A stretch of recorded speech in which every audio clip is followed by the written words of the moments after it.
C'est lié un peu à tous les clubs de Ligue 2, hein, peut-être un peu plus pour nous. On a 4 internationaux. Ok, on a les 3 Comoriens et on a Pape avec la Mauritanie. On a 4 blessés, ok, qui sont Xavier, qui va reprendre la semaine prochaine. Adri, Momo, Matisse, qui reviendront un peu plus tard. Et puis on a Joseph qui est suspendu. Donc on a 9 joueurs sur lesquels on ne peut pas compter demain. J'ai pas vu qu'il vienne hier à l'entraînement, il est apte. Ouais, ouais, il est apte. Il est aménagé cette semaine parce il a quelques sensibilités particulières, mais il est apte. Justement, souvent on se demande un peu quelle va être votre politique, votre stratégie en termes d'effectifs sur un match de coupe comme ça. Quelle est justement votre idée sur le... Ouais, l'idée, c'est d'avoir le plus de continuité possible, malgré le contexte et les aléas. Voilà. Donc il y a des choses qu'on subit, qu'on ne maîtrise pas. Et l'idée générale, c'est de continuité enfin, d'avoir de la continuité, pardon, malgré les absents, d'aller tirer une nouvelle fois la force du groupe. Enfin, j'y vois une opportunité pour certains joueurs de continuer à avancer et surtout pour le groupe d'avancer, à continuer à se développer, voilà, à être meilleur chaque jour, quelle que soit la compétition. On peut s'attendre à avoir une grosse revue d'effectifs, ça serait dans la continuité de... Bah, là, je vous l'ai dit, les absents. ouais, enfin, je pense que c'est déjà assez conséquent. Donc, non, aujourd'hui, c'est un match semaine après semaine. Et non, on a envie d'avoir de la continuité. Aussi pour pas casser non plus la dynamique qui est là depuis un mois et demi. Même si à l'intérieur de celle-ci, on a utilisé pas mal de joueurs, on a été capable d'avoir une charnière centrale différente quasi à chaque fois, en tout cas un latéral gauche à chaque fois. Les joueurs offensifs se sont relayés, au milieu de terrain aussi. Donc on a été chercher à l'intérieur de ces 4 matchs, malgré tout, des forces à l'intérieur du groupe. Et il faudra qu'on continue à le faire. Bon, c'est une nécessité. C'est quoi ton rapport avec la Coupe de France, soit en tant que joueur ou en tant qu'entraîneur? Moi, j'ai un rapport assez. Voilà, c'est une compétition qu'on adore, que j'adore. J'ai eu la chance de la gagner en 2011 avec Lille. Donc forcément, voilà, c'est un attrait particulier pour moi. Je pense que à l'intérieur de ma carrière de joueur, j'ai vécu de belles choses. Je pense que c'est un moment privilégié, quasi le privilégié, voilà, de ma carrière de joueur. Donc forcément un attrait particulier. Ouais. Donc une sensibilité particulière, ouais, positive. Est-ce que vous avez pu avoir des infos, des images même de l'adversaire? Non, des images compliquées, mais voilà, on a eu pas mal d'informations. On les connaît plutôt bien. Voilà, c'est une équipe qui communique aussi beaucoup et voilà, on sait qu'il y a de la qualité. Ça représente tout du piège ce match sur un terrain synthétique, une équipe hiérarchiquement inférieure, mais avec des joueurs qui ont un passé plus ou moins proche du milieu professionnel. Ouais, exactement. Après, une nouvelle fois, j'y vois une opportunité d'affronter des aléas. Voilà, et de voir la température du groupe, de voir ce qu'on a dans le ventre aussi dans ces moments-là.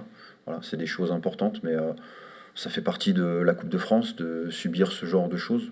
Voilà. Donc, non, c'est sûr que c'est une équipe de qualité, sur un synthé.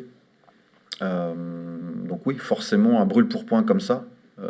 J'ai vu que dans les journaux, ça faisait 5 ans que le club n'avait pas passé un tour. Enfin, il y a une espèce d'élan assez pas négatif, mais voilà, il y a les alertes et il y a des warnings un peu partout depuis 2 3 jours.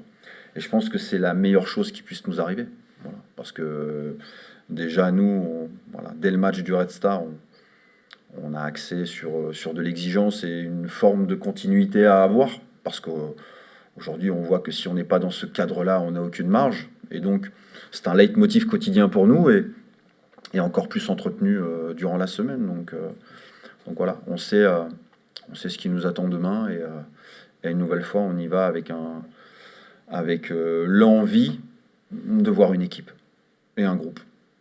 Le synthétique, justement, est-ce que vous avez fait une séance ou pas cette semaine sur synthétique pour un peu se Ouais, préparer, pas spécialement? ouais, on a fait la veille de match dessus. Maintenant, on a aussi beaucoup de joueurs qui s'entraînent au quotidien, qui ont joué, qui ont vécu ça. Et encore une fois, voilà, il faut qu'on en fasse un atout. Pour vous, c'est un atout, ouais, parce que des fois, En tout cas, il faut qu'on le fasse. Voilà, il faut que ça soit un atout. Voilà. Je considère que chaque chose qui nous arrive, tous les éléments, il faut faut qu'on en tire des opportunités à saisir. Voilà. Et c'est un élément qui va en ce sens. est-ce que ça peut vous inciter à lancer des joueurs de la réserve qui sont habitués à jouer et en entraînement et en match sur cette surface? Lancer, Oui, enfin, en plus, il y aura des joueurs avec nous dans le groupe, voilà, parce qu'ils le méritent, mais aussi parce que les conditions font que. Mais au départ du match, sur certains postes peut-être, mais l'idée, elle n'est pas de faire plaisir à ce moment-là. Parce que les gardiens, vous allez changer, vous allez alterner par rapport à la Coupe de France pour la compétition. Vous verrez bien demain, mais je vous l'ai dit en amont et au début de la conf, aujourd'hui, moi je cherche de la continuité. Est-ce qu'une aventure en groupe peut faire bon ménage avec le championnat? Ah ben, on a envie, de toute façon, oui, on a envie de passer. Alors l'aventure, je sais pas à quoi elle se résume. Est-ce que c'est, voilà, dans votre tête, une épopée qui nous amène à loin? Moi, voilà, je vois juste match après match et je vois très bien, jusqu'à la trêve de Noël, je vois une belle articulation possible déjà. Mais c'est sûr que quand on démarre des compétitions, voilà, même si ça paraît très lointain, forcément on a envie d'avancer et on se projette. Nous, voilà, on a juste envie voilà, de se qualifier pour le prochain tour. Voilà. Et chaque chose en son temps, de toute façon, c'est comme ça qu'on prend le truc depuis le début de saison, étape par étape. Je pense qu'on a encore beaucoup de progrès à faire, de manière générale, mais on les fait dans l'ordre. Voilà. On ne se disperse pas. On a ciblé des choses et on avance comme ceci. Et je pense que voilà, match après match, se qualifier, c'est déjà une étape pour nous dans cette compétition. Vous parlez des aléas. Est-ce qu'il y a une réflexion qui a été engagée sur le nombre de blessés, sur les causes et sur un réajustement de choix des charges de travail, des choses à réajuster? Ouais, c'est vrai que ces derniers temps, on subit un peu plus ça. Et c'est vrai qu'il y a une réflexion en interne pour que ça nous arrive un peu moins. Je pense que la semaine à 3 matchs en 6 jours nous a fait mal. Mais ouais, il y a une réflexion en interne, même si aujourd'hui on a 4 joueurs sur le flanc, dont un où c'est plus osseux sur le genou, Momo. Mais c'est vrai que les autres sont un peu embêtés. Et dans cette situation, c'est pas évident de pouvoir, en tout cas d'avoir des joueurs sur le flanc. Mais en même temps, on a montré que c'était aussi une nouvelle fois une opportunité de continuer à véhiculer des choses à travers le groupe. Et on l'a vu ces dernières semaines. Bon, c'était un moment inoubliable pour moi parce que ça faisait plusieurs mois que j'avais joué sans marquer et après le but qui est venu et puis en plus un joli but. Donc ça m'a fait plaisir. Après j'ai reçu de beaux messages des proches et tout. Ça fait plaisir. Ça fait plaisir de marquer et de faire souffler l'équipe. Ça redonne Ouais. aussi confiance pour toi.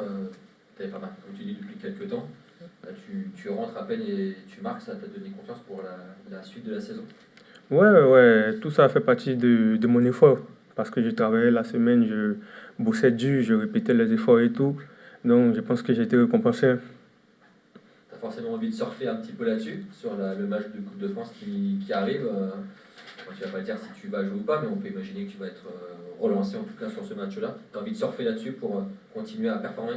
Ouais. Je veux confirmer je veux confirmer en fait. Je veux marquer, je veux être décisif pendant ce match et je veux montrer mes qualités. Tu es un petit peu plus sur le côté depuis quelques temps. Tu avais commencé la saison dans l'axe, même aussi la saison dernière, plutôt dans l'axe. Là, sur un côté, comment tu l'expliques et est-ce que tu te sens à l'aise là? Bon, après moi je suis polyvalent. J'ai pas de poste fixe devant. Je peux jouer en pointe comme sur le côté. Après ça dépend où le coach me sent. Après moi je joue. La Coupe de France, comment tu la perçois? C'est un objectif dans la saison de l'Estac de faire un parcours un petit peu sympa en Coupe de France? Ouais, la Coupe de France. Bon après on néglige rien, hein. On néglige rien, on joue tout. On joue tout. Et là on se déplace, on va jouer contre une équipe qui est en bas de nous, mais on est concentré, on respecte l'adversaire, on va donner ce qu'on peut. Et j'espère qu'on va gagner. Tu es assez habitué, toi, au terrain synthétique? avec déjà pas mal d'entraînements, avec de matchs avec la réserve. Pour toi, c'est un avantage justement, c'est parce que tu connais, tu peux un petit peu expliquer les différences avec une pelouse naturelle? Bon, moi, ça me dérange pas, hein. Ça me dérange pas le synthétique. Parce que ça fait plusieurs temps que je jouais sur le synthétique avec la réserve. C'est l'année dernière que j'ai commencé à jouer avec l'équipe professionnelle sur le gazon. Donc, j'ai encore les repères de synthétique, donc ça me dérange pas. Qu'est-ce qui change vraiment beaucoup entre les deux? C'est les rebonds, la vitesse du ballon, qu'est-ce qui change? Les appuis, tout ça? Bon, les crampons, hein. Les crampons, c'est vrai. Ouais, sinon, à part ça, moi, ça me dérange pas, ça Ça va. peut avantager l'équipe supposée supérieure qui va avoir le ballon parce que voilà, il y a pas de faux rebond, Ouais. ça sera un terrain, enfin, ça sera lisse, Ouais, je veux dire. ouais, Ça ouais. peut avantager l'équipe qui Oui, ça a priori peut, supérieure ouais. techniquement. Ouais, ça peut nous avantager. Parce que on est au-dessus d'eux, donc du coup, je pense que ça va pas nous déranger en fait de jouer sur le synthétique. Après le but, tu t'es dirigé vers le banc. Est-ce que tu voulais signifier quelque chose à quelqu'un ou remercier quelqu'un? Ouais, remercier le staff parce qu'ils m'ont beaucoup soutenu dans ces moments difficiles parce qu'ils savaient que je vivais un moment un peu difficile. Je marquais pas, j'étais pas décisif et tout, donc moi ça me fatiguait un peu. Donc du coup, quand j'ai marqué, je me suis dirigé vers eux pour les remercier pour leur soutien et la force qu'ils me donnent. C'est important. Plus globalement, depuis que tu arrives à 3, ça fait quand même déjà quelques années, mine de rien, que tu es là. Ouais. Tu es arrivé du pays sans forcément trop de repères ici en Europe. Comment tu juges ton évolution? On voit que tu es devenu un joueur de l'effectif régulier. Voilà, d'année en année, tu prends un statut un peu plus important chaque fois. Comment tu juges ta progression depuis que tu es à 3? Bon, avec le travail et tout, je pense que j'ai progressé, hein. Je pense que j'ai progressé sur beaucoup d'aspects et tout, technique, vitesse et tout. Je travaille avec le staff, tout, il m'aide un peu à progresser sur le terrain.